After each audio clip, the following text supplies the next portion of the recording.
देखिए class 12th में जो होता है ना, इसे लिखने में सबकी समस्या होती है। इसी समस्या का समाधान के लिए आपको यह एक बेहतर तरीका बताया जा रहा है, जो आप बढ़िया से देखेंगे।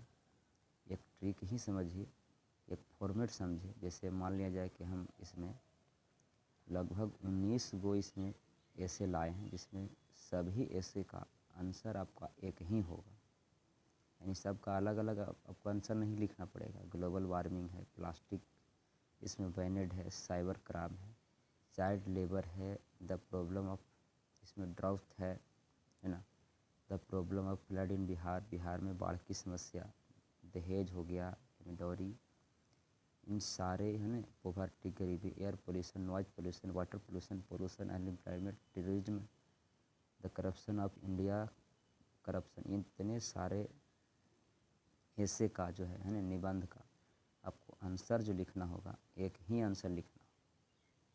इसमें बहुत ही आसान हो जाएगा आप लोग का।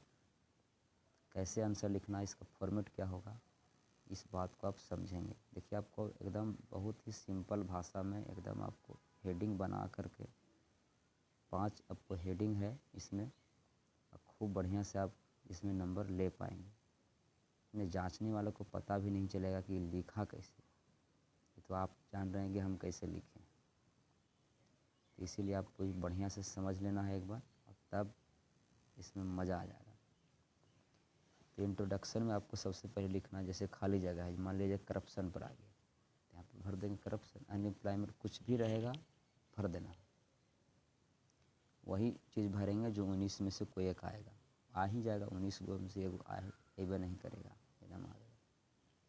तो मान लीजिए करप्शन लिख दिए, तो हो जाएगा corruption is a big problem of our country and society, यानी जो करप्शन जो है हमारे देश और समाज की सबसे बड़ी समस्या है।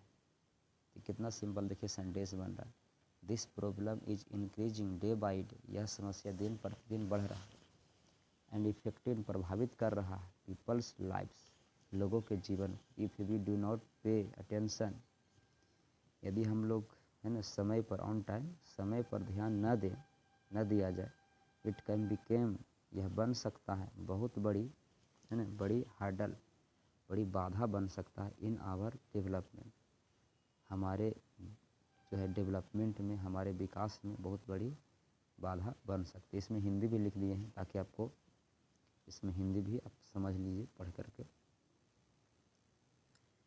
कारण है इसमें कि हेडिंग लगाना है कारण, है ना, कारण क्या है, कॉजेज आपको हेडिंग लगाना था, यहाँ पर छूट गया है, तो कॉजेज ये हेडिंग आपको ऊपर में लिख देना पड़ेगा।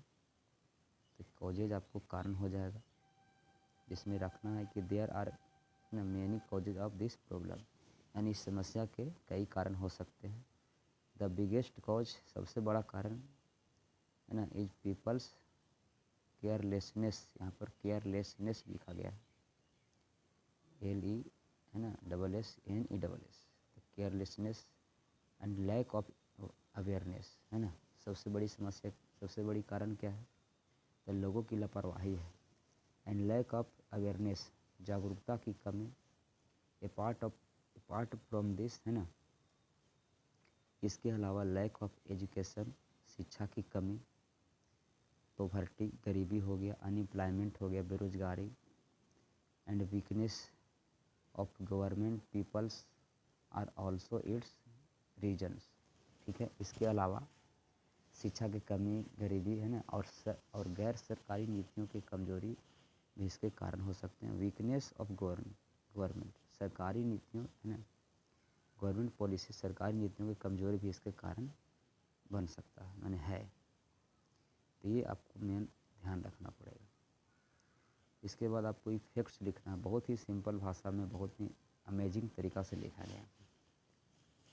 The effects of this problem are very harmful, इस समस्या के जो है दुष्परिणाम बहुत ही बुरे।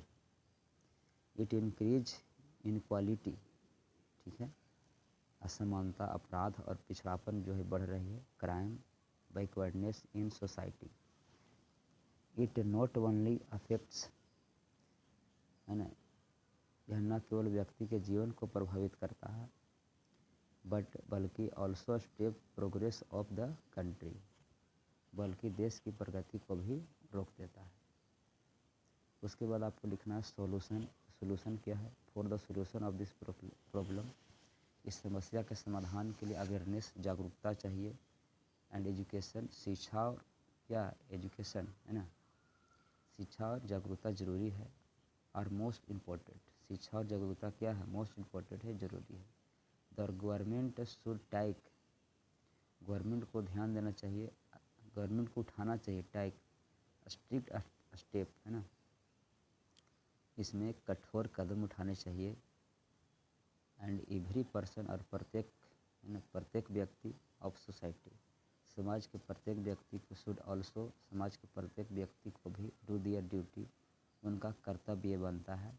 If we all try together, यदि हम सभी मिल करके, दिस प्रॉब्लम, यह समस्या, कैन बी रिड्यूस्ड टू, क्या हो गया इसमें, ग्रेट एक्सटेंट, सब मिल करके प्रयास करें तो इस समस्या को काफ़ी हद तक, ग्रेट एक्सटेंट, काफ़ी हद तक कम किया जा सकता है। उसके बाद आपको लिखना कंक्लूजन, 5 में आपको अंतिम निष्कर्ष लिख देना है कि इन द एंड, अंत में, it can decide that to remove, यहाँ जो टॉपिक रहेगा, टॉपिक का है नाम लिखेंगे, करप्शन है या टेररिज्म है, कुछ भी है, both are government and the public है ना, सरकार और जनता दोनों को शुड वर्क टुगेदर, मिल करके काम करना चाहिए। इफ़ स्टेप, यदि कदम, are not taken on time, यदि समय पर कदम न उठाया गया, द कमिंग जनरेशन, तो आने वाले जनरेशन में, will have to suffer it loss, तो आने वाली जनरेशन में जो है ना, आने वाली जनरेशन में, आने वाली पीढ़ी में उसका नुकसान झेलना पड़ेगा। तो इस तरह से आपको हिंदी तो नहीं, लेकिन इंग्लिश में आप बहुत बढ़िया से लिख पाएंगे ऐसे। 19 में आपको एक हो गया, अब 19 को याद करते, इसमें एक ही में ख़त्म हो चुका है।